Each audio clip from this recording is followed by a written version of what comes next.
नमस्कार, बहुत स्वागत है आपका न्यूज़ 18 के डिजिटल प्लेटफॉर्म पर। मैं हूं प्रशांत कटारे और आज बताएंगे आपको आखिर कैसे आया असीम मुनीर के हाथ में पाकिस्तान की परमाणु ताकत का कंट्रोल।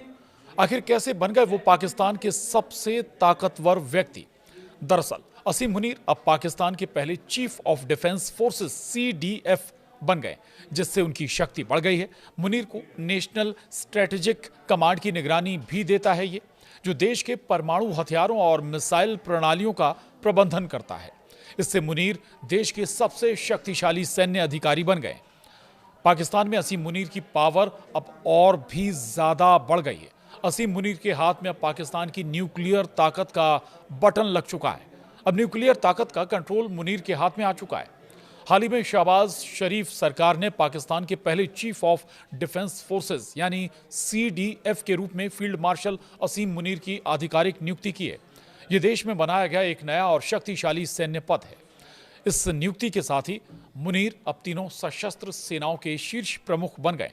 पाकिस्तान के राष्ट्रपति के आधिकारिक एक्स हैंडल पर लिखे पोस्ट के अनुसार राष्ट्रपति आसिफ अली जरदारी ने फील्ड मार्शल सैयद असीम मुनीर की COAS और साथ ही CDF के रूप में 5 वर्षों के लिए नियुक्ति को मंजूरी दे दी है।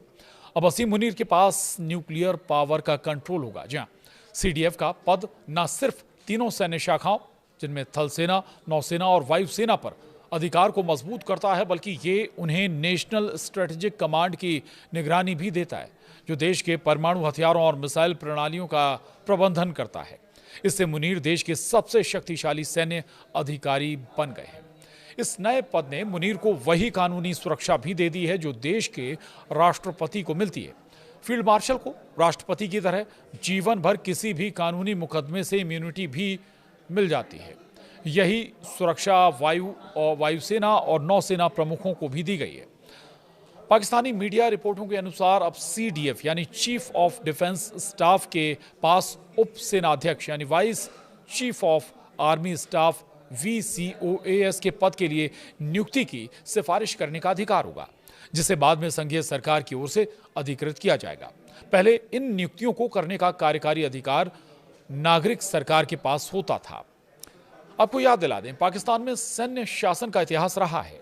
दरअसल 24 करोड़ की आबादी वाला परमाणु संपन्न देश पाकिस्तान अपनी स्थापना के बाद से 1974 से ही सिविल और सैन्य शासन के बीच उठापटक करता रहा है। देश पर खुलकर शासन करने वाले आखिरी सैन्य नेता परवेज मुशर्रफ थे, जिन्होंने 1999 में एक तख्ता पलट के जरिए सत्ता संभाली और 2008 तक राष्ट्रपति रहे।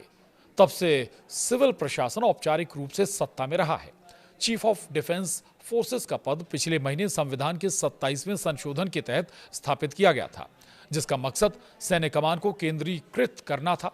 यह नया पद chairman joint chief of staff committee यानी CJCSC की जगह लेता है, जिसे अब समाप्त कर दिया गया है।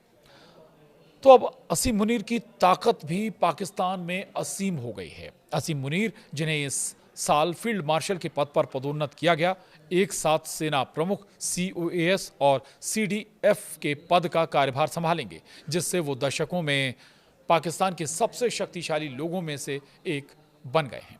वो पाकिस्तान के इतिहास में पहले सैन्य अधिकारी हैं जिनके पास 5 स्टार रैंक फील्ड मार्शल और COAS और CDF की संयुक्त कमान एक साथ है। वो देश के इतिहास में फील्ड मार्शल का खिताब रखने वाले दूसरे सेनाधिकारी हैं। पहले जनरल अयूब खान थे, जिन्होंने 1965 के भारत पाक युद्ध के दौरान पाकिस्तान का नेतृत्व किया था। तो पाकिस्तान से जुड़ी ये खबर, इसमें बस इतना ही। नमस्कार।